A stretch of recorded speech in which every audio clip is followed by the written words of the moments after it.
Welcome to #FinanceMaster. Kick back, relax, and enjoy this week's show. Hello, everyone. Welcome to another episode of the #FinanceMaster show. In case you're wondering why we are starting a bit late, it seemed like we had some technical challenges. So we have restarted the broadcast, and at least now it seems like it is live. So yeah, we'll take it from the top and welcome everyone to today's show. We are finishing up the Finance 2035 series today, and it's always exciting to finish a series. We've been predicting the future, and today we will bring it home, so to speak, by walking in the hallways of the finance function in 2035. But before we do that, let me just repeat the rules of the show. My name is Anders Liu-Lindberg. As usual, I'm your host, and we are recording this to be released as a podcast on all your favorite channels, Spotify, Apple, YouTube, wherever you listen in. And we are also recording the video to be released on the #FinanceMaster YouTube channel. If you haven't gone there to subscribe yet, go do that. Join thousands of others as we continue to release more content there. You can be a part of the show too by asking questions or sharing comments in the comment section on today's show. We'd also love to hear where you are tuning in from. So please put that in the comments as well. And we bring up all questions and comments and say hello to everyone that checks in on the show. But since we are running a little bit behind here, let me get straight to the show.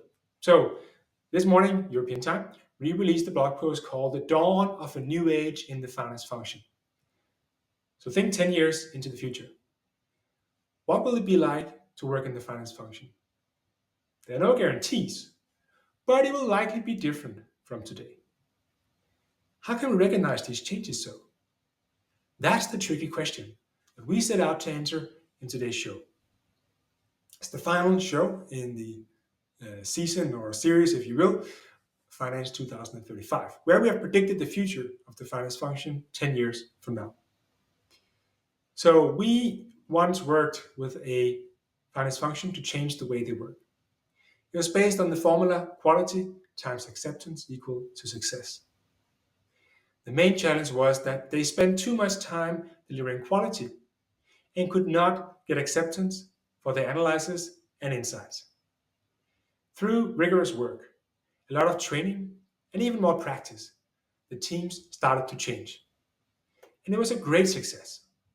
However, success is often short lived, and companies fail to sustain the change. As a result, the change doesn't become embedded into the company's culture. This company was different though, and here's how we could tell. A few years later, one of our partners attended a conference where someone from the company spoke. When we worked with them, this person wasn't part of the company and hadn't received the training. Yet, he elegantly presented and explained their way of working as if it was second nature to him. This indicates that the company culture, or in this case, the finance function, had truly transformed. So, with that in mind, let's dive into how Finance 2035 is coming to life. But before we do that, here's a question for you. If you've been following the series over the past weeks and months, or just try to imagine finance 10 years from now, how is it different to working in your finance function today? Let's hear some examples of that. Always good to hear from all of you. And again, let us know where you are tuning in from. We certainly also appreciate that. Always good to hear from people around the world. Okay, so imagine you're walking the hallways of finance in 2035. When you meet a newcomer in your company, do you ask them how their experience working in your company has been so far? If not, you should, because you always get many great insights. Ideally, you want to hear them say, "It's different here, and I like it." Naturally, you want to understand how different it is to learn how the culture is experienced in your company. Now imagine you're a new hire in the finance function in 2035. You have warped 10 years into the future, coming from an average finance function today. What should you expect to experience? Well, with the outset in the vision, think AI first to realize the people potential of your finance function. Let's share some highlights. First is on physical presence. Finance function's physical presence or physical size is smaller for two reasons. One, automation and artificial intelligence have eliminated many jobs. And two, most of the remaining people have either relocated from a central finance function into the business teams they support. This leaves a small corporate team of highly qualified experts. The second is on digital experience. Everything you need from a financial perspective, you get delivered as a digital experience. You're surrounded by dashboards or interactive interfaces, call it what you want, constantly updating with the latest information about the present and the future. No one focuses on the past anymore, as insights from trends and patterns are automatically included in future projections. Next is on digital assistant. So much like wearing a smartwatch today, you'll be wearing your insights in the future. With every query, you ask your digital assistant, from getting the latest market updates to solving complex problems. Your digital assistant is your biggest asset. This frees you to unleash your creativity together with your stakeholders. Then there's collaboration. All physical boundaries are removed, and the office is one ample collaborative space where even remote workers appear on equal terms through a virtual reality like setup. This dynamic environment enhances communication and promotes the sharing of diverse ideas. The next is beyond finance. Most of the work done by finance professionals is beyond the traditional finance scope. They address key strategic questions like how can we sell more? How can we deliver more efficiently? How can we find the right talent and develop the industry skill set? What are the latest consumer trends and we need to catch? These questions are much more frequently asked than how can we close the books faster or get the latest forecast? By 2035, finance will have evolved into a driver of superior business outcomes rather than merely tracking financial performance. Then there's leadership. Finance leadership are still involved in decision making and they are still supporting their stakeholders. However, they lead differently. They have evolved into coaches rather than managers. They frequently observe their team members in action and share feedback continuously on how to optimize the use of the digital experience while spending most of their time building relationships and enhancing insights, decision making, and execution together with business leaders. And finally, learning. Active learning has become the most important skill in the finance function. It's the only way to keep up with the rapidly evolving technology landscape and working methods.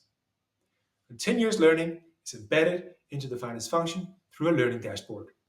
Here, AI generated suggestions for learning, new things pop up daily. And team members are encouraged to dedicate at least 30 minutes each day to this ongoing learning. Are you excited about working in such a finance function? We'll leave that question with you. However, we can all agree that it's a different experience from today's finance function. The real question is, how can we get there? We've shared many actionable steps during the past 2 months. But let's finish by highlighting the simple process of creating a new culture. Before we do that, question for you. Can you imagine walking the hallways of such a finance function? Let us know in the comments. We are just checking in here. We have Hilma saying, Anders, this is Hilma from Switzerland. I hope you're right with your prediction. Thank you for that. Reality is that 2024 is not much different from 1991.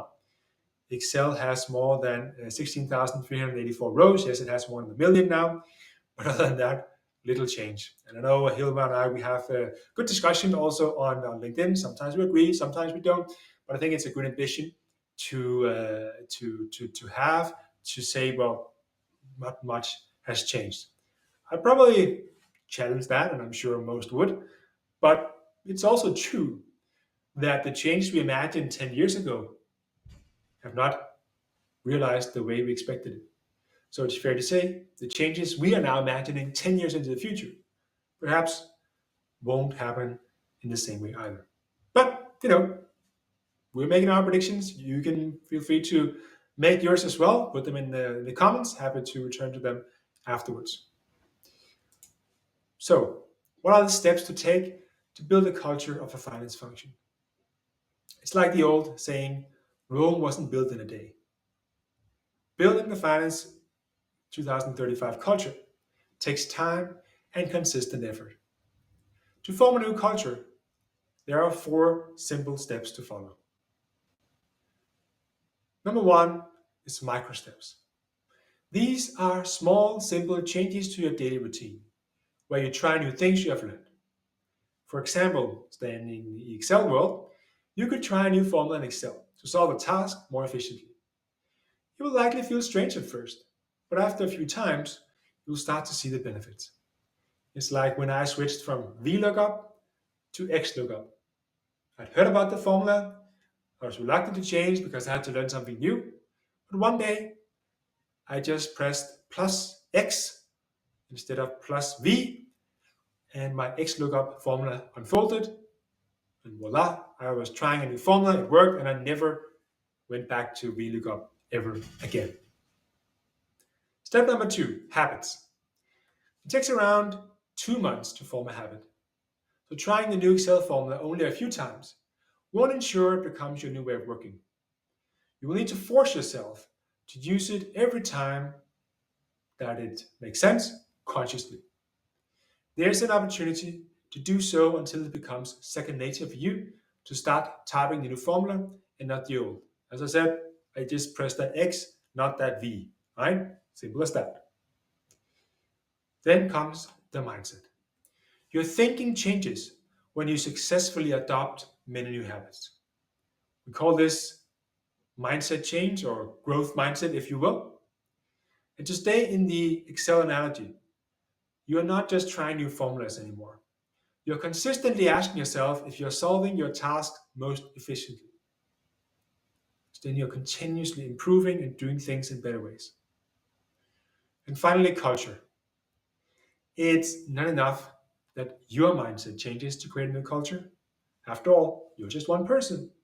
So to change the culture, you need to help others change too. Do this by being a role model and actively training colleagues in new ways of working. Show them how using the new Excel formula works wonders. Highlight how you have increased your overall efficiency through constant challenge, and support your colleagues through the change by encouraging them to stay focused even if the benefits don't show as fast as they did for you. I did this myself when I was working in corporate. So I had spent 10 years developing to become a great finance business partner. But I didn't stop there because I knew there were hundreds of other people in the company that needed to become great as well.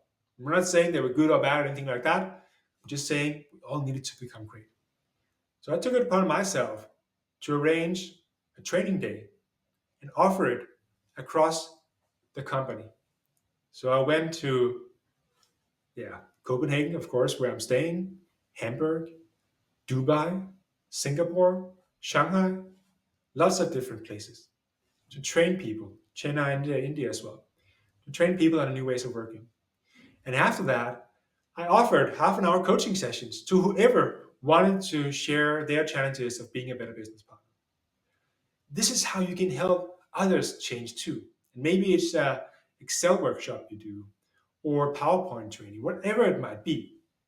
You can help others change too. We used Excel as a simple example, which we can all relate to. You should translate this example into the use of artificial intelligence.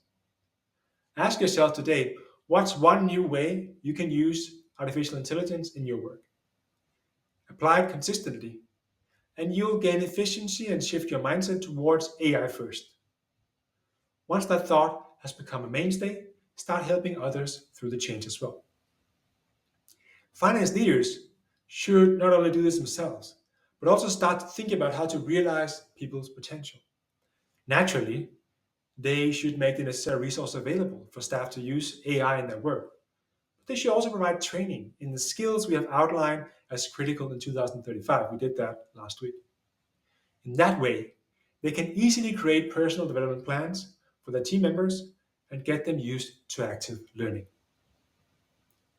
Final question for you.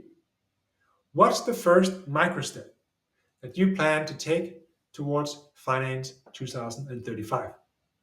Again, comments are open. Happy to get back to them later. Also, if you're listening on the playback here, just put your thoughts in the comments. By focusing on both individual and team development, these efforts will fuel the ongoing finance transformation towards 2035. No one can do it alone. The means to get started on the journey are available today. Are you ready to get started? I know I am, and I'm here to help you start moving towards that future. If you need help, if your finance team needs help, you know whom to reach out to. This is the end of the Finance 2035 series. We'll put it into an ebook as well and share that with everyone who needs it. Next week, we'll start a new series on how finance professionals can become value drivers. We'll share practical, actionable tips on how to do it, and we're looking forward to getting your examples as well. But until then, thanks a lot for tuning in today. Sorry we were a bit late due to some technical challenges. Until then, bye for now. You've been listening to #FinanceMaster. Don't forget to subscribe to stay updated on the latest trends in finance and accounting.